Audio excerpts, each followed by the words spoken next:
ಆದರೆ ಬಿಜೆಪಿ ಪಾಳೆಯದ ಕತೆ ಏನಾಗ್ತಾ ಇದೆ ರಾಷ್ಟ್ರೀಯ ಮಟ್ಟದಲ್ಲಿ? ಜೆಪಿ ನಡ್ಡಾ ಅವರು ರಾಷ್ಟ್ರ ಬಿಜೆಪಿ ಅಧ್ಯಕ್ಷರಾಗಿ ಲೋಕಸಭೆ ಚುನಾವಣೆಯಲ್ಲಿ ಗೆಲುವಿನ ನಗೆಯನ್ನ ಪಕ್ಷ ಬೀರೋದ್ರಲ್ಲಿ ಯಶಸ್ವಿ ಮಾಡಿದ್ರು. ಅವರ ಅಧಿಕಾರಾವಧಿ ಅಂತ್ಯವಾಯಿತು. ಕೇಂದ್ರದಲ್ಲಿ ಸಚಿವರಾಗಿ ಕಾರ್ಯನಿರ್ವಹಿಸುತ್ತಿದ್ದಾರೆ ಕೂಡ. ಇದೀಗ ನೂತನ ಬಿಜೆಪಿ ರಾಷ್ಟ್ರೀಯ ಅಧ್ಯಕ್ಷರ ಆಯ್ಕೆ ಪ್ರಕ್ರಿಯೆ ಶುರುವಾಗಿದೆ. ಯಾವೆಲ್ಲ ರೀತಿಯ ಬೆಳವಣಿಗೆಗಳಿಗೆ ಸಾಕ್ಷಿಯಾಗ್ತಾ ಇದೆ ಈ ಪ್ರಕ್ರಿಯೆ? ಈ ಬಗ್ಗೆ ಒಂದು ರಿಪೋರ್ಟ್ ನಿಮ್ಮ ಮುಂದೆ.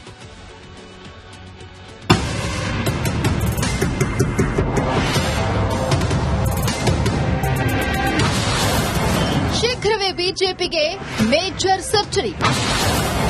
ಹೊಸ ಅಧ್ಯಕ್ಷರ ಆಯ್ಕೆಗೆ ನಮೋ ತಯಾರಿ.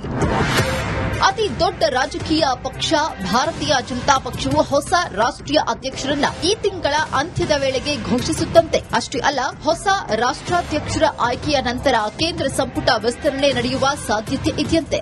जो पार्टी ये कहती हो कि दुनिया की सबसे बड़ी पार्टी है, अध्यक्ष महोदय वो अपना राष्ट्रीय अध्यक्ष नहीं चुन पाए अभी तक।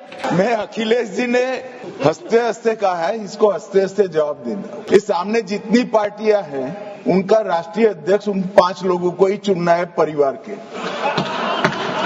हमें माननीय अध्यक्ष जी करोड़ों सदस्यों में से 12-13 करोड़ सदस्य प्रक्रिया कर चुनना है तो देर लगती है। आपके यहाँ जरा भी देर नहीं लगेगी। मैं कह देता हूँ अभी 25 साल तक आप अध्यक्ष हो जाओ, नहीं बदल सकता। ಮಹಾರಾಷ್ಟ್ರದಲ್ಲಿ ಮಹಾಯುತಿ ಮೈತ್ರಿಕೂಟಕ್ಕೆ ಭಾರಿ ಗೆಲುವು ಸಾಧಿಸಿವೆ. ಆದ್ದರಿಂದ ಎನ್ಸಿಪಿ ಮತ್ತು ಶಿವಸೇನೆ ಕೇಂದ್ರದಲ್ಲಿ ಪೂರ್ಣ ಸಂಪುಟ ಸ್ಥಾನ ನೀಡಿ ಎಂದು ಬೇಡಿಕೆ ಇಡುತ್ತಿವೆ. ಬಿಹಾರ ಚುನಾವಣೆಗೂ ಮುನ್ನ ಉಪೇಂದ್ರ ಕುಶ್ವಾಗೂ ಸಂಪುಟ ಸ್ಥಾನ ಪಡೆಯುವ ಕನಸು ಇದೆ. ಆದ್ದರಿಂದ ಮೋದಿ 3.0 ಸರ್ಕಾರದ ಮೊದಲ ವಾರ್ಷಿಕೋತ್ಸವಕ್ಕೆ ಸಿಹಿ ಸುದ್ದಿ ಸಿಗುವ ನಿರೀಕ್ಷೆ ದಟ್ಟವಾಗಿದೆ. ಪ್ರಧಾನಮಂತ್ರಿ ಮೋದಿ ಏಪ್ರಿಲ್ 21ರಂದು ಅಮೆರಿಕದ ಉಪಾಧ್ಯಕ್ಷ ಜೆಡಿ ವ್ಯಾನ್ಸ್ ಅವರನ್ನ ಭೇಟಿಯಾಗಲಿದ್ದಾರೆ. ಏಪ್ರಿಲ್ 22, 23ರಂದು ಸೌದಿ ಅರೇಬಿಯಾಕ್ಕೆ ತೆರಳಲಿದ್ದಾರೆ. ಅವರು ಭಾರತಕ್ಕೆ ಹಿಂತಿರುಗಿದ ನಂತರವೇ ಬಿಜೆಪಿ ಅಧ್ಯಕ್ಷರ ಆಯ್ಕೆ ಪ್ರಕ್ರಿಯೆ ಆರಂಭವಾಗುವ ನಿರೀಕ್ಷೆ ಇದೆ. News desk, republic Kannada. ಆದರೆ ಬಿಜೆಪಿ ಪಾಳೆಯದ ಕತೆ ಏನಾಗ್ತಾ ಇದೆ ರಾಷ್ಟ್ರೀಯ ಮಟ್ಟದಲ್ಲಿ? ಜೆಪಿ ನಡ್ಡಾ ಅವರು ರಾಷ್ಟ್ರ ಬಿಜೆಪಿ ಅಧ್ಯಕ್ಷರಾಗಿ ಲೋಕಸಭೆ ಚುನಾವಣೆಯಲ್ಲಿ ಗೆಲುವಿನ ನಗೆಯನ್ನ ಪಕ್ಷ ಬೀರೋದ್ರಲ್ಲಿ ಯಶಸ್ವಿ ಮಾಡಿದ್ರು. ಅವರ ಅಧಿಕಾರಾವಧಿ ಅಂತ್ಯವಾಯಿತು. ಕೇಂದ್ರದಲ್ಲಿ ಸಚಿವರಾಗಿ ಕಾರ್ಯನಿರ್ವಹಿಸುತ್ತಿದ್ದಾರೆ ಕೂಡ. ಇದೀಗ ನೂತನ ಬಿಜೆಪಿ ರಾಷ್ಟ್ರೀಯ ಅಧ್ಯಕ್ಷರ ಆಯ್ಕೆ ಪ್ರಕ್ರಿಯೆ ಶುರುವಾಗಿದೆ. ಯಾವೆಲ್ಲ ರೀತಿಯ ಬೆಳವಣಿಗೆಗಳಿಗೆ ಸಾಕ್ಷಿಯಾಗ್ತಾ ಇದೆ ಈ ಪ್ರಕ್ರಿಯೆ? ಈ ಬಗ್ಗೆ ಒಂದು ರಿಪೋರ್ಟ್ ನಿಮ್ಮ ಮುಂದೆ.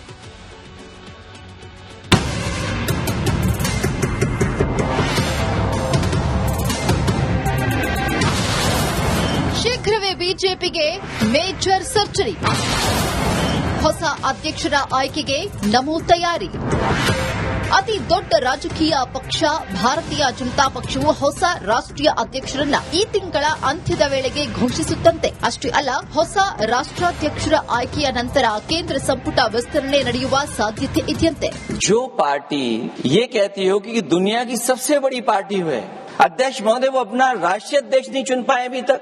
मैं अखिलेश जी ने हंसते हंसते कहा है, इसको हंसते हंसते जवाब देना। इस सामने जितनी पार्टियां हैं उनका राष्ट्रीय अध्यक्ष उन 5 लोगों को ही चुनना है परिवार के। हमें माननीय अध्यक्ष जी करोड़ों सदस्यों में से 12-13 करोड़ सदस्य प्रक्रिया कर चुनना है तो देर लगती है। आपके यहाँ जरा भी देर नहीं लगेगी। मैं कह देता हूँ अभी 25 साल तक आप अध्यक्ष हो जाओ, नहीं बदल सकता। ಮಹಾರಾಷ್ಟ್ರದಲ್ಲಿ ಮಹಾಯುತಿ ಮೈತ್ರಿಕೂಟಕ್ಕೆ ಭಾರಿ ಗೆಲುವು ಸಾಧಿಸಿವೆ. ಆದ್ದರಿಂದ ಎನ್ಸಿಪಿ ಮತ್ತು ಶಿವಸೇನೆ ಕೇಂದ್ರದಲ್ಲಿ ಪೂರ್ಣ ಸಂಪುಟ ಸ್ಥಾನ ನೀಡಿ ಎಂದು ಬೇಡಿಕೆ ಇಡುತ್ತಿವೆ. ಬಿಹಾರ ಚುನಾವಣೆಗೂ ಮುನ್ನ ಉಪೇಂದ್ರ ಕುಶ್ವಾಗೂ ಸಂಪುಟ ಸ್ಥಾನ ಪಡೆಯುವ ಕನಸು ಇದೆ. ಆದ್ದರಿಂದ ಮೋದಿ 3.0 ಸರ್ಕಾರದ ಮೊದಲ ವಾರ್ಷಿಕೋತ್ಸವಕ್ಕೆ ಸಿಹಿ ಸುದ್ದಿ ಸಿಗುವ ನಿರೀಕ್ಷೆ ದಟ್ಟವಾಗಿದೆ. ಪ್ರಧಾನಮಂತ್ರಿ ಮೋದಿ ಏಪ್ರಿಲ್ 21ರಂದು ಅಮೆರಿಕದ ಉಪಾಧ್ಯಕ್ಷ ಜೆಡಿ ವ್ಯಾನ್ಸ್ ಅವರನ್ನ ಭೇಟಿಯಾಗಲಿದ್ದಾರೆ. ಏಪ್ರಿಲ್ 22, 23ರಂದು ಸೌದಿ ಅರೇಬಿಯಾಕ್ಕೆ ತೆರಳಲಿದ್ದಾರೆ. ಅವರು ಭಾರತಕ್ಕೆ ಹಿಂತಿರುಗಿದ ನಂತರವೇ ಬಿಜೆಪಿ ಅಧ್ಯಕ್ಷರ ಆಯ್ಕೆ ಪ್ರಕ್ರಿಯೆ ಆರಂಭವಾಗುವ ನಿರೀಕ್ಷೆ ಇದೆ. News desk, republic Kannada.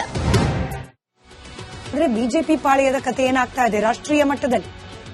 JP Nadda ಅವರು ರಾಷ್ಟ್ರ ಬಿಜೆಪಿ ಅಧ್ಯಕ್ಷರಾಗಿ ಲೋಕಸಭೆ ಚುನಾವಣೆಯಲ್ಲಿ ಗೆಲುವಿನ ನಗೆಯನ್ನ ಪಕ್ಷ ಬೀರೋದ್ರಲ್ಲಿ ಯಶಸ್ವಿ ಮಾಡಿದ್ರು.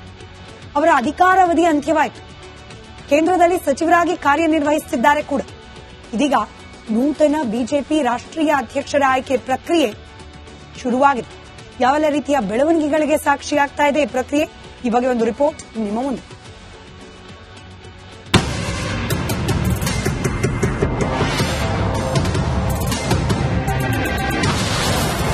ಶೀಘ್ರವೇ ಬಿಜೆಪಿಗೆ ಮೇಜರ್ ಸರ್ಜರಿ. ಹೊಸ ಅಧ್ಯಕ್ಷರ ಆಯ್ಕೆಗೆ ನಮೋ ತಯಾರಿ. ಅತಿ ದೊಡ್ಡ ರಾಜಕೀಯ ಪಕ್ಷ ಭಾರತೀಯ ಜನತಾ ಪಕ್ಷವು ಹೊಸ ರಾಷ್ಟ್ರೀಯ ಅಧ್ಯಕ್ಷರನ್ನ ಈ ತಿಂಗಳ ಅಂತ್ಯದ ವೇಳೆಗೆ ಘೋಷಿಸುತ್ತಂತೆ. ಅಷ್ಟೇ ಅಲ್ಲ, ಹೊಸ ರಾಷ್ಟ್ರಾಧ್ಯಕ್ಷರ ಆಯ್ಕೆಯ ನಂತರ ಕೇಂದ್ರ ಸಂಪುಟ ವಿಸ್ತರಣೆ ನಡೆಯುವ ಸಾಧ್ಯತೆ ಇದೆಯಂತೆ. जो पार्टी ये कहती हो कि दुनिया की सबसे बड़ी पार्टी है, अध्यक्ष महोदय वो अपना राष्ट्रीय अध्यक्ष नहीं चुन पाए अभी तक. मैं अखिलेश जी ने हंसते हंसते कहा है, इसको हंसते हंसते जवाब देना. ये सामने जितनी पार्टियां हैं उनका राष्ट्रीय अध्यक्ष उन 5 लोगों को ही चुनना है परिवार के. हमें माननीय अध्यक्ष जी करोड़ों सदस्यों में से 12-13 करोड़ सदस्य प्रक्रिया कर चुनना है तो देर लगती है. आपके यहाँ जरा भी देर नहीं लगेगी. मैं कह देता हूँ अभी 25 साल तक आप अध्यक्ष हो जाओ, नहीं बदल सकता. ಮಹಾರಾಷ್ಟ್ರದಲ್ಲಿ ಮಹಾಯುತಿ ಮೈತ್ರಿಕೂಟಕ್ಕೆ ಭಾರಿ ಗೆಲುವು ಸಾಧಿಸಿವೆ. ಆದ್ದರಿಂದ ಎನ್ಸಿಪಿ ಮತ್ತು ಶಿವಸೇನೆ ಕೇಂದ್ರದಲ್ಲಿ ಪೂರ್ಣ ಸಂಪುಟ ಸ್ಥಾನ ನೀಡಿ ಎಂದು ಬೇಡಿಕೆ ಇಡುತ್ತಿವೆ. ಬಿಹಾರ ಚುನಾವಣೆಗೂ ಮುನ್ನ ಉಪೇಂದ್ರ ಕುಶ್ವಾಗೂ ಸಂಪುಟ ಸ್ಥಾನ ಪಡೆಯುವ ಕನಸು ಇದೆ. ಆದ್ದರಿಂದ ಮೋದಿ 3.0 ಸರ್ಕಾರದ ಮೊದಲ ವಾರ್ಷಿಕೋತ್ಸವಕ್ಕೆ ಸಿಹಿ ಸುದ್ದಿ ಸಿಗುವ ನಿರೀಕ್ಷೆ ದಟ್ಟವಾಗಿದೆ. ಪ್ರಧಾನಮಂತ್ರಿ ಮೋದಿ ಏಪ್ರಿಲ್ 21ರಂದು ಅಮೆರಿಕದ ಉಪಾಧ್ಯಕ್ಷ ಜೆಡಿ ವ್ಯಾನ್ಸ್ ಅವರನ್ನ ಭೇಟಿಯಾಗಲಿದ್ದಾರೆ. ಏಪ್ರಿಲ್ 22, 23ರಂದು ಸೌದಿ ಅರೇಬಿಯಾಕ್ಕೆ ತೆರಳಲಿದ್ದಾರೆ. ಅವರು ಭಾರತಕ್ಕೆ ಹಿಂತಿರುಗಿದ ನಂತರವೇ ಬಿಜೆಪಿ ಅಧ್ಯಕ್ಷರ ಆಯ್ಕೆ ಪ್ರಕ್ರಿಯೆ ಆರಂಭವಾಗುವ ನಿರೀಕ್ಷೆ ಇದೆ. News desk, republic Kannada. ಅಂದ್ರೆ ಬಿಜೆಪಿ ಪಾಳೆಯದ ಕತೆ ಏನಾಗ್ತಾ ಇದೆ ರಾಷ್ಟ್ರೀಯ ಮಟ್ಟದಲ್ಲಿ? ಜೆಪಿ ನಡ್ಡಾ ಅವರು ರಾಷ್ಟ್ರ ಬಿಜೆಪಿ ಅಧ್ಯಕ್ಷರಾಗಿ ಲೋಕಸಭೆ ಚುನಾವಣೆಯಲ್ಲಿ ಗೆಲುವಿನ ನಗೆಯನ್ನ ಪಕ್ಷ ಬೀರೋದ್ರಲ್ಲಿ ಯಶಸ್ವಿ ಮಾಡಿದ್ರು. ಅವರ ಅಧಿಕಾರಾವಧಿ ಅಂತ್ಯವಾಯಿತು. ಕೇಂದ್ರದಲ್ಲಿ ಸಚಿವರಾಗಿ ಕಾರ್ಯನಿರ್ವಹಿಸುತ್ತಿದ್ದಾರೆ ಕೂಡ. ಇದೀಗ ನೂತನ ಬಿಜೆಪಿ ರಾಷ್ಟ್ರೀಯ ಅಧ್ಯಕ್ಷರ ಆಯ್ಕೆ ಪ್ರಕ್ರಿಯೆ ಶುರುವಾಗಿದೆ. ಯಾವೆಲ್ಲ ರೀತಿಯ ಬೆಳವಣಿಗೆಗಳಿಗೆ ಸಾಕ್ಷಿಯಾಗ್ತಾ ಇದೆ ಈ ಪ್ರಕ್ರಿಯೆ? ಈ ಬಗ್ಗೆ ಒಂದು ರಿಪೋರ್ಟ್ ನಿಮ್ಮ ಮುಂದೆ.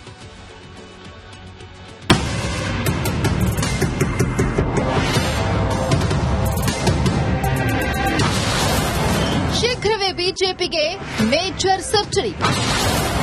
ಹೊಸ ಅಧ್ಯಕ್ಷರ ಆಯ್ಕೆಗೆ ನಮೋ ತಯಾರಿ. ಅತಿ ದೊಡ್ಡ ರಾಜಕೀಯ ಪಕ್ಷ ಭಾರತೀಯ ಜನತಾ ಪಕ್ಷವು ಹೊಸ ರಾಷ್ಟ್ರೀಯ ಅಧ್ಯಕ್ಷರನ್ನ ಈ ತಿಂಗಳ ಅಂತ್ಯದ ವೇಳೆಗೆ ಘೋಷಿಸುತ್ತಂತೆ. ಅಷ್ಟೇ ಅಲ್ಲ, ಹೊಸ ರಾಷ್ಟ್ರಾಧ್ಯಕ್ಷರ ಆಯ್ಕೆಯ ನಂತರ ಕೇಂದ್ರ ಸಂಪುಟ ವಿಸ್ತರಣೆ ನಡೆಯುವ ಸಾಧ್ಯತೆ ಇದೆಯಂತೆ.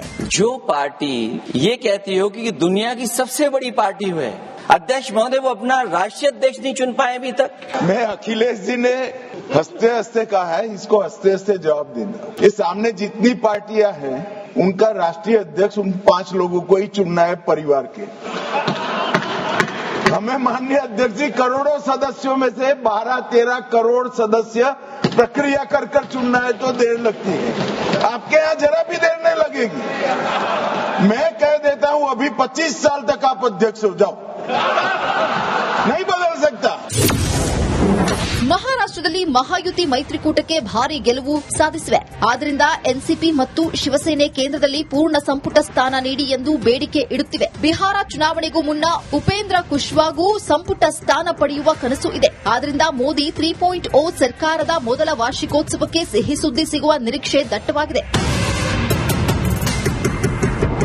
ಪ್ರಧಾನಮಂತ್ರಿ ಮೋದಿ ಏಪ್ರಿಲ್ 21ರಂದು ಅಮೆರಿಕದ ಉಪಾಧ್ಯಕ್ಷ ಜೆಡಿ ವ್ಯಾನ್ಸ್ ಅವರನ್ನ ಭೇಟಿಯಾಗಲಿದ್ದಾರೆ. ಏಪ್ರಿಲ್ 22, 23ರಂದು ಸೌದಿ ಅರೇಬಿಯಾಕ್ಕೆ ತೆರಳಲಿದ್ದಾರೆ. ಅವರು ಭಾರತಕ್ಕೆ ಹಿಂತಿರುಗಿದ ನಂತರವೇ ಬಿಜೆಪಿ ಅಧ್ಯಕ್ಷರ ಆಯ್ಕೆ ಪ್ರಕ್ರಿಯೆ ಆರಂಭವಾಗುವ ನಿರೀಕ್ಷೆ ಇದೆ. News desk, republic Kannada.